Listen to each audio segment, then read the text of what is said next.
Olá, minhas amigas queridas, estamos juntas aqui reunidas, nosso grupo de intercessão pelos nossos filhos, mães intercessoras, mães que oram pelos seus filhos, mães que clamam a Deus pela vida dos seus. E eu quero compartilhar com vocês uma palavra que está, na verdade eu vou trazer 3 textos que o Espírito Santo falou comigo no domingo à noite e eu estou trazendo então essa palavra para compartilhar com vocês. 2 Samuel, capítulo 21, versículo 10. Então Rispa, filha de Aías, pegou um pano de saco, estendeu-o para si sobre uma pedra, e desde o princípio da colheita até cair chuva do céu sobre os corpos, não deixou que as aves do céu se aproximassem deles durante o dia. O segundo texto está em Mateus, capítulo 9, e o versículo 18.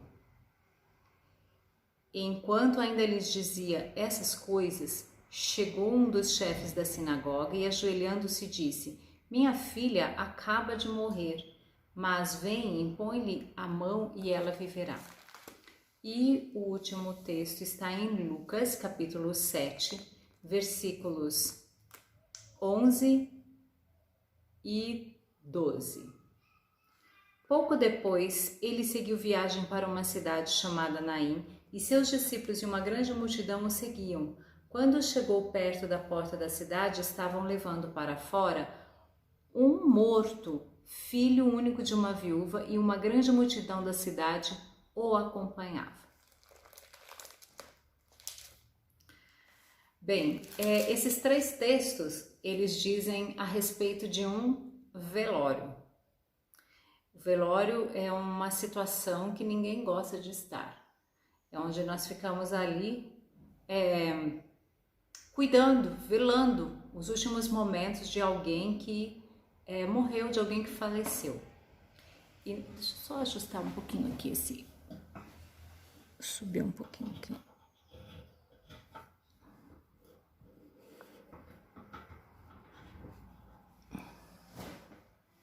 Assim tá melhor. Então esse primeiro texto conta a história de Rispa. A Rispa, ela é muito conhecida por ser uma mãe zelosa, porque os seus filhos foram mortos. O que aconteceu? Não quero entrar aqui na história, mas só para você entender, os gibeonitas eram um povo que estava ali perto das terras que Israel estava conquistando, estava tomando. E eles enganaram o povo de Israel. Lá em Josué conta essa história. E eles chegaram fazendo uma proposta e a Bíblia fala que os israelitas não consultaram ao Senhor e fizeram uma aliança de paz com eles. Só que eles estavam enganando o povo de Israel. Mas aliança é aliança, não se pode quebrar. Então os gibeonitas ficaram habitando com o povo de Israel. Eles não eram descendentes de Abraão, eles não eram israelitas, mas eles ficaram ali por causa dessa aliança de paz. O tempo se passou e quando Saul foi rei, Saul persegue os gibeonitas, Saul mata os gibeonitas. E aqui nesse capítulo 21 já é o reinado de Davi. E o capítulo começa dizendo que havia uma fome de 3 anos. E Davi vai consultar ao Senhor. Davi era um homem que ele sempre consultava ao Senhor. E ele vai perguntar por que isso está acontecendo. E Deus fala, olha, é por causa de Saul, por causa dos gibeonitas. Foi feita uma aliança lá atrás e essa aliança foi quebrada. E aí então Davi vai fazer a reparação desse erro. E Davi então chama os gibeonitas e os gibeonitas falam para ele, olha, nós não queremos matar os israelitas, nós não queremos fazer mal a ninguém de Israel. Nós queremos o homem que nos perseguia, que era Saul. Então Davi pega os filhos de Saul e entrega para os gibeonitas. 2 filhos eram filhos de Rispa e 5 eram de Merabe, que eram 2 mulheres de Saul. E aí esses homens, então, acredito que ainda jovens, estavam ali pendurados, porque eles foram executados, enforcados. E eles ficaram ali e do início da colheita até quando viessem as chuvas. Então, não fala aqui quanto tempo foi isso, mas a Rispa, que era a mãe desses 2 filhos e tia dos outros 5, então, mãe e tia, filhos e sobrinhos, ela ficou ali, ela ficou cuidando daqueles corpos. Para quê?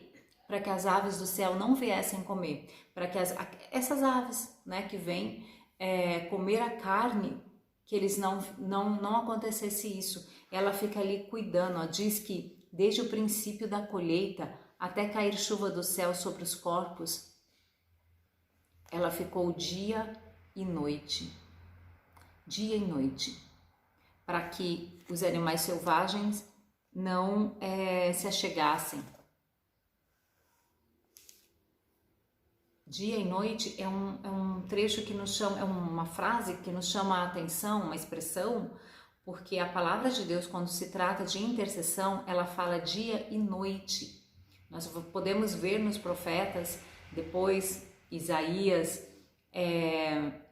que Deus fala dia e noite, intercessores que estejam dia e noite intercedendo, clamando. E assim fez Rispa. Ela ficou ali, velando aqueles corpos. Ela não deixou que aqueles corpos fossem destruídos pelos animais. Aqueles corpos não foram enterrados enquanto Rispa estava ali.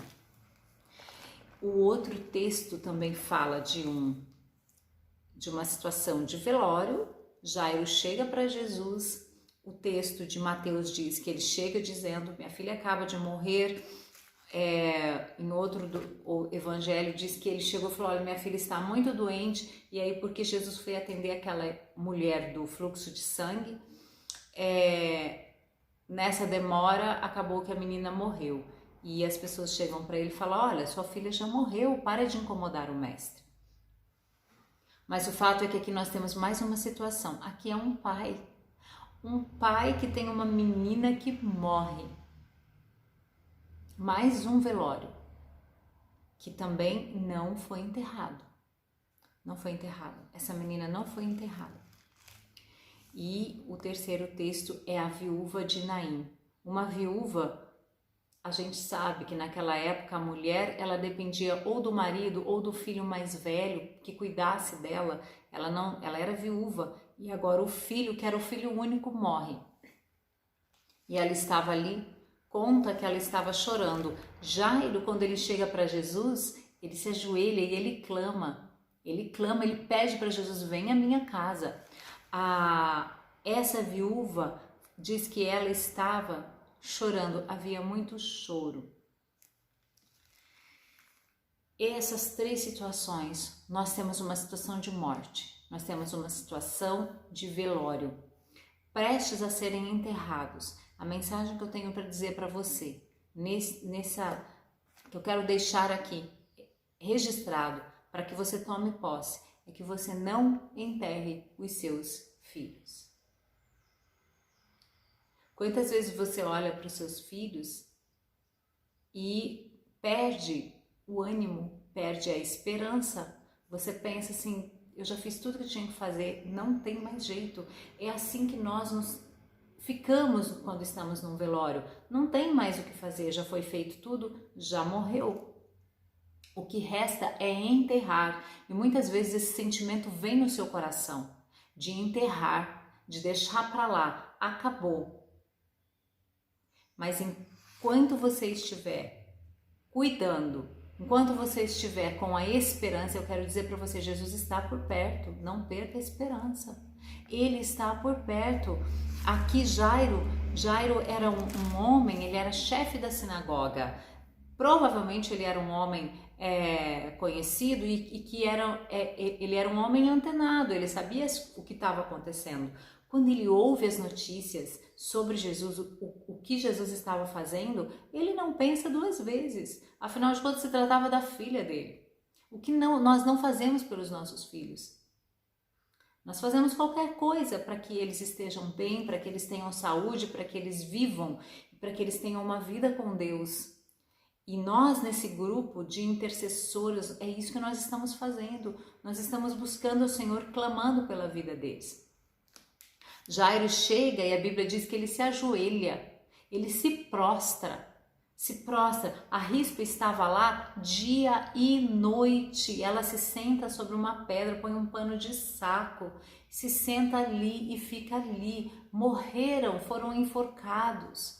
Pode ser que os seus filhos estejam nessa situação, eles morreram, estão sem vida, estão expostos diante dos espíritos imundos. Mas aquela mãe estava ali para impedir que os espíritos imundos se aproximassem dos seus filhos. Eu quero te incentivar, te encorajar, para que você não deixe os espíritos imundos tocar nos seus filhos, ainda que eles estejam mortos, ainda que esteja faltando o fôlego da vida de Jesus Cristo dentro deles. Não permita, fique velando, fique cuidando dos seus filhos, não desista e não enterre. E quando o Senhor me deu essa palavra, o Senhor falou tão forte comigo isso, não enterre, porque vai haver ressurreição. Quando Jesus entra na casa de Jairo, ele ressuscita essa menina, a menina levanta. Quando ele encontra com a viúva de Naim, ele chega ali e aqui diz que ele teve compaixão e diz assim, não chores, não chores. Jesus está dizendo para você nessa tarde, não chores, ele está chegando no teu velório. Jesus está chegando no teu velório, então não chores, não chores. Se você não está vendo ele, faça como Jairo, vai buscar Jesus, vai para os pés dele e fala, Jesus, tem misericórdia, venha porque meus filhos estão mortos. Eu quero te dizer e profetizar que vai haver ressurreição. Entre comigo nesse propósito, que venha sobre você, que venha na tua boca a autoridade e que venha sobre os seus filhos o espírito da ressurreição. E o Senhor falava comigo e eu pensei assim, mas se forem enterrados, ele falou então, quando Lázaro foi enterrado, precisou retirar a pedra e precisou desenfaixar o Lázaro. Então, eu quero te dar um conselho, não enterre os seus filhos, porque senão vai dar mais trabalho, você vai ter que tirar a pedra. Deixa eles aí, cuida deles aí. Não enterre os seus filhos, porque vai haver ressurreição. Estou na autoridade do nome de Jesus Cristo ministrando essa palavra para você. E você que está ouvindo, você que vai ouvir essa mensagem, se apodere desse espírito de ressurreição e profetiza isso sobre os teus filhos. Profetiza isso sobre a tua casa.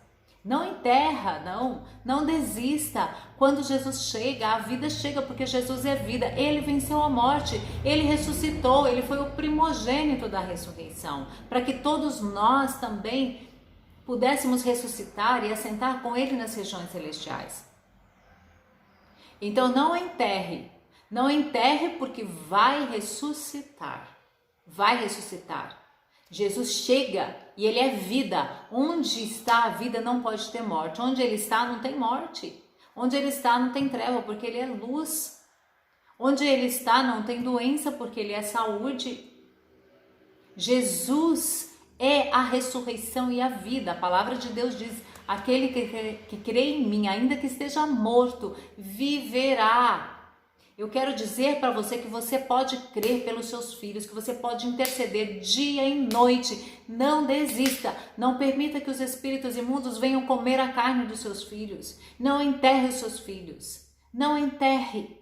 Clame, se dobre diante de Jesus Cristo, clame por ele, chore na presença dele, porque ele vai dizer para você, não chores, ele vai pegar na mão dos teus filhos e vai levantar e vai dar uma ordem, como ele deu ordem aqui para esse moço. Ele disse, Moço, eu te digo, levanta-te. E o que estivera morto sentou-se e começou a falar. A menina também, ele mandou todo mundo sair e ele pegou-a pela mão dela e ela se levantou. Jesus tocou só na mão dela. Um toque de Jesus, os seus filhos ressuscitam. Uma palavra de Jesus Cristo, os seus filhos voltam a viver. Glória a Deus, glória a Jesus Cristo. Então, não enterre os seus filhos e ministre ressurreição sobre a vida deles. E quero dizer mais para você, mulher, mãe, tia, querida do Senhor Jesus. Você que tem o seu esposo, você que está com o seu casamento morto, é dia de ressurreição do seu casamento. Não enterre o seu casamento, não. Não enterre, porque vai haver ressurreição. Creia nessa palavra. Creia, não desista. Pode ser que está tudo lá, estirado, como num velório, o seu relacionamento, o seu casamento. Não enterra. Não enterra, espera mais um pouquinho, aguenta um pouco mais, chora um pouquinho mais, clama para Jesus um pouquinho mais e Ele vem em teu socorro. Ele é o Deus da vida. Ele vem, Jesus chega para trazer vida a tudo aquilo que está morto.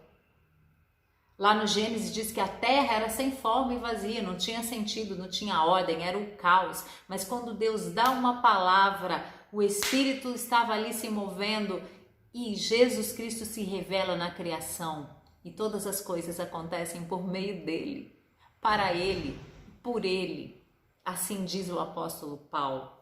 E lá no Gênesis foi assim que aconteceu. Todas as coisas aconteceram por meio dele. É por meio da palavra, é por meio de Jesus Cristo.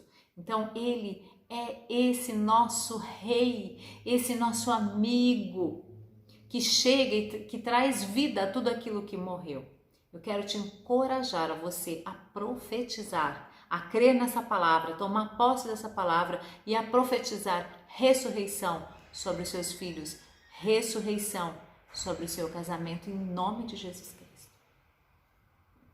Quero orar por você, Pai querido, em nome de Jesus.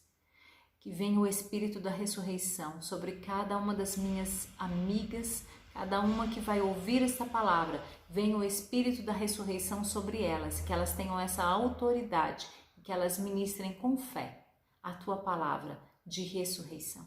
Em nome de Jesus. Amém.